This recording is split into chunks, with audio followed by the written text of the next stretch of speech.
اخويا، عايز ايه؟ عايز سكر. عند البقال. ما هو انت الديلر بتاع منطقتنا. انا بطلت يا اسطى وتوبت الى الله، وبالذات البتاع ده، الايس ده لعنه، ده مخدر الشيطان. يا عم عادي يعني، بس الشارع عايزه واحنا عايزينه، هاتهولنا. العيال اتجننت يا اسطى. العيال بتكلم نفسها وبتسهر وما بتنامش، مفكرينه في الحاجات دي حلو وهو تعبان. يا عم ما هو انت بتاكل كده كده عيش، مالكش دعوة باللي يحصل لا بقى. يابا، امها دعت عليا والدنيا معايا خربانه، خلي بالك.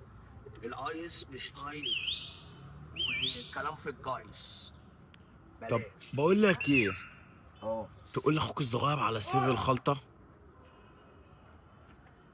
هقول لك بس ما تعرفش حد عشان ما اخدش سيئات. لا مش هاخد حاجة، مش هقول لحد حاجة، ده سر. ماشي.